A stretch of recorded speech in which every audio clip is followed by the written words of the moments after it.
10 أيام هزت إيران. ضباط كبار بالوحدة السرية للحرس الثوري الإيراني، بينهم صديقان حميمان ومقربان، لم يفصل بين مقتلهما إلا ساعات. مهندسان جويان يعملان بمكانين مختلفين، لكن يوحدهما التخصص بمجال الطائرات والصواريخ. عالم نووي بحسب تقارير إعلامية، أحد أهم مفاتيح تقنية إيران النووية. كل هؤلاء جمعهم مصير واحد خلال أسبوع ونصف. جميعهم قتلوا جهارا نهارا على الملأ، أو توفوا في ظروف غامضة لا تفسير واضح لها حتى اللحظة، في وقت تتواتر أنباء عن تعرض إيران لهجمات سبرانية. وضعت وثائق سرية نووية إيرانية في يد إسرائيل، بالتزامن مع حديث عن هجمات بطائرات مسيرة استهدفت منشآت عسكرية سرية إيرانية ودمرتها. كما لم تخفي إسرائيل تلقيها لمعلومات تفصيلية مكنتها من قصف شحنات أسلحة إيرانية، مع تنفيذ كمائن أسقطت قتلى إيرانيين على أرض عربية.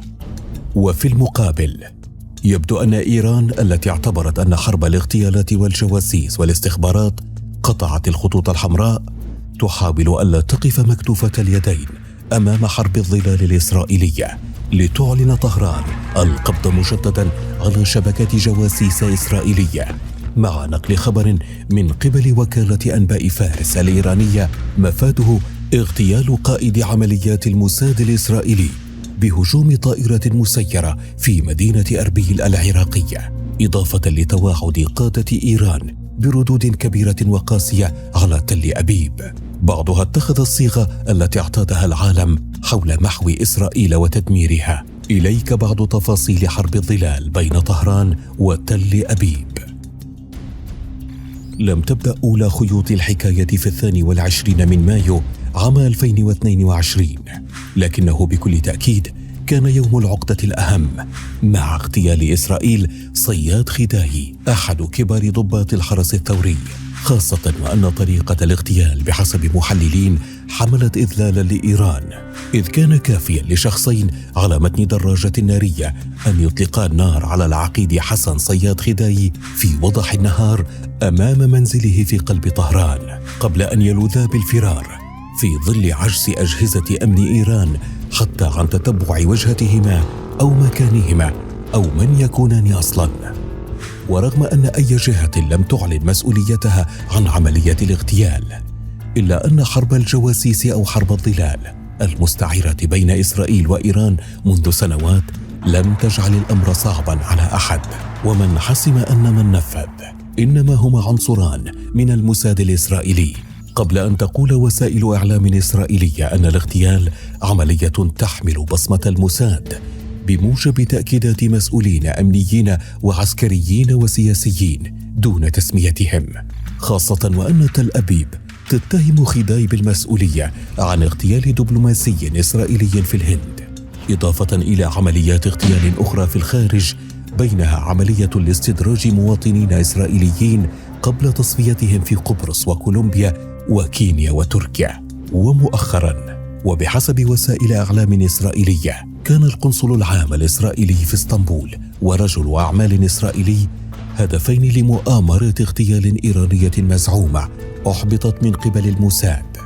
ووفقا لتقارير مصدرها الإعلام الإسرائيلي، فإن خداي مشارك في برنامج إيران للصواريخ والطائرات بدون طيار، كما تشمل السيرة الذاتية لخداي تنفيذه لمهام عسكرية في سوريا والتنسيق مع ميليشيات إيران المسلحة في جميع أنحاء الشرق الأوسط وجنوب آسيا. ولم تتوقف عمليات إسرائيل الأخيرة على تصفية خداي، بل تعدتها بحسب تقارير إعلامية إلى التسبب بموت عالمين إيرانيين، أحدهما بالسم، بينما لم تتكشف الطريقة المريبة لموت الآخر. كما اعترفت إيران بمقتل إيرانيين 2 يعملان في القطاع الجوفضائي في حادثين منفصلين، أحدهما عنصر في الحرس الثوري الإيراني والآخر موظف في وزارة الدفاع. ورغم أن إيران لم تقدم مزيدا من التفاصيل، إلا أنها وصفتهما بالشهيدين وأنهما كانا في مهمة يؤديان عملهما.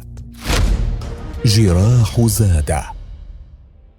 يبدو أن تنفيذ إسرائيل لعملية الاغتيال بقلب إيران أثارت جنون طهران، ليس فقط لأنها أظهرت مدى العجز الاستخباراتي الإيراني أمام إسرائيل، بل لأنها عملية نكأت جراح اغتيال العالم النووي محسن فخريزادة في نوفمبر من عام 2020. فهي ببساطة عملية اغتيال تمت أيضا في طهران وفي وضح النهار، كما أن جراح ذاكرة إيران لا تتوقف هنا.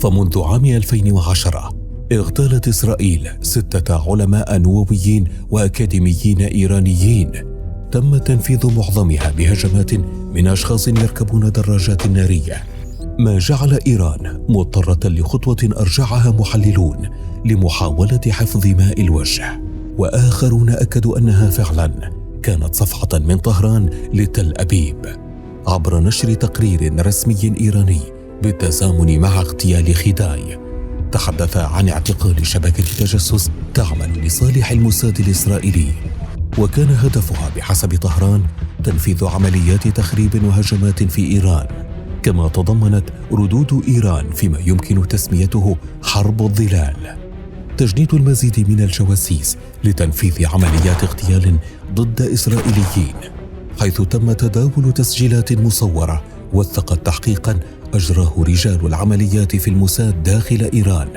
مع شخص يدعى رسولي اعترف بأنه جند لاغتيال إسرائيليين.